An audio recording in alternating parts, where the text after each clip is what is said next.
fight me? Come on! Bring it on. Magtama na mapapantay sa ginagawa nyo! Ito, tama na! Buo na ang desisyon ko mapawalang bisa ang kasal namin ng Carolina na yun.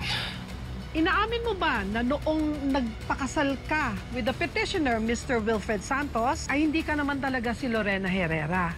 Gaya ng nakasulat na pangalan dito sa marriage certificate. Opo. Hindi ako nagpunta rito para makiusap na iurong mo ang kaso. Ang akin lang naman, maawa ka sa nanay ng pangalawang anak mo. Lying witch! Nasa kulungan na nga, sinisira pa rin niya yung araw ko. Eh di ba sabi mo nga, pinipeke lang naman ng Carolina na yun yung pagbubuntis niya. Oras na malaman ko nagsisinungaling ka na naman sa akin. Hindi ko alam kung anong gagawin ko sa'yo. Tell me the truth, Carol. Are you really pregnant with my child? Buntis ka ba? Hindi mawawala, hindi mababago, na ang alam ko lang ay magmahal sa'yo.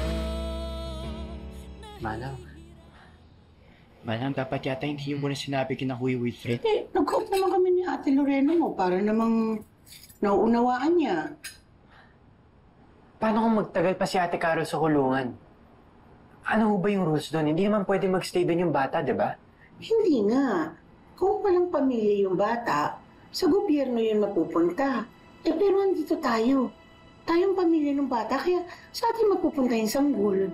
Pero Manang, alam na ni Kuya Wilfred. Paano kung kunin niya yung baby? Paano kapag ilayo niya yun ulit kay ate? Hala, parang tama ka nga yata. Mali yata na sinabi ko pa kay Wilfred. Ako po. Hindi mo na kailangan malaman, Wilfred. I need to know the truth. Hindi tayo mag-asawa. Binigay ko na sa'yo ang kalayaan na deserve mo. Kaya pwede ba pabayaan mo na lang ako? I need to know the truth, okay? Tell me the truth. Ano sabihin sa'yo? Tell me the truth! Oo! Oo, anak mo to! Baby natin to! Dinadala ko ang pangalawang anak natin! Bakit hindi mo sinabi sa pre-trial?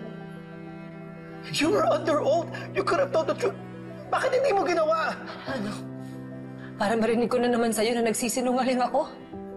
Nagawa-gawa ko lang lahat ng to para hindi matuloy ang pagwawalang bisa ng kasal natin. Wilfred, wala na ako ilalaban. Sumuko na nga ako, di ba?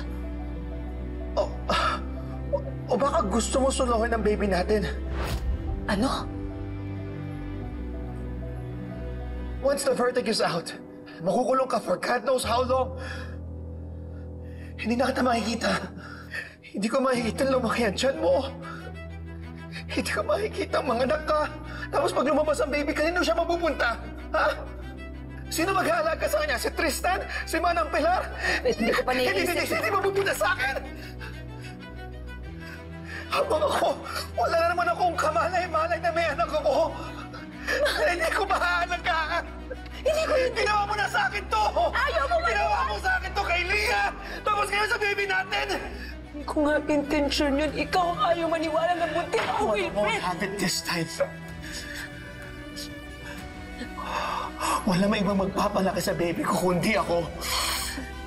Walang mag-aalaga niyan kundi ako. Baby ko to. Ito lang ang pag-asa ko. Ito lang ang pinanghawakan ko. Minsan mo lang nilayo sa akin si Leah. Hindi ako papayag na pati itong baby na to hilalayo mo sa akin. Lahat na lang kinuha sa akin.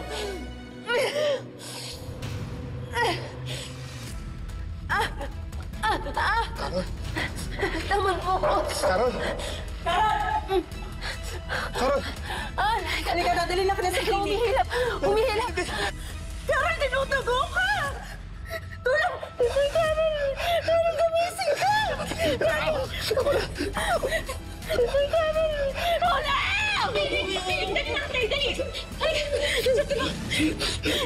Carol! Basta behave ka dyan lagi, Leah, ha? lagi mong susundin si Tita Beth mo. I hope to see you soon too. I miss you. Love you. Amber! I brought you your favorite. Thank you, Tita. Where's your dad? Umalis. Pumunta sa jail para makita si... What? Gusto niyong makonfirm kung buntis talaga yung babaeng yan.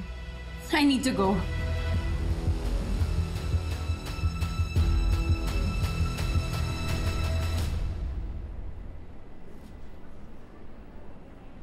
Nasaan ako? Ay, ma'am. Ano nangyayari? Nandito po kayo sa clinic. Nawalan po kayo ng malay. Ano po bang nararamdaman nyo ngayon? Kanina ho, humilab ho yung puson ko. Kayo po ba yung asawa ng pasyente?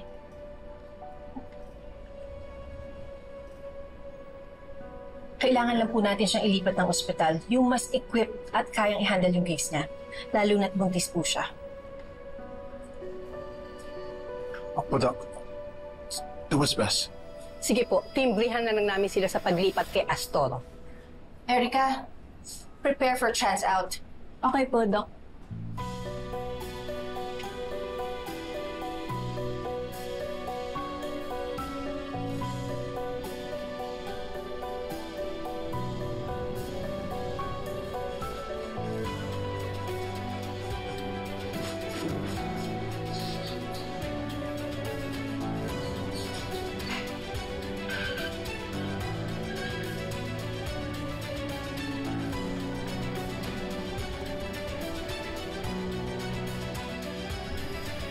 Anong nangyari?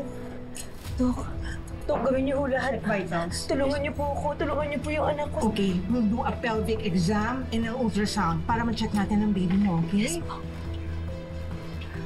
Call OB and ultrasound staff. Excuse me, mauna na ako. This is urgent. Okay, mauna na ako. I'm here for the PDL, Carolina Astor. Wala po si Astor sa loob. Sinugod po sa ospital. What? Saang ospital? Bakit niyo po tinatanong, ma'am? Pamilya ho ba kayo? Sino kasama niya? Sino yung nagdala sa kanya sa ospital? Police escort po. Saka po yata yung asawa niya.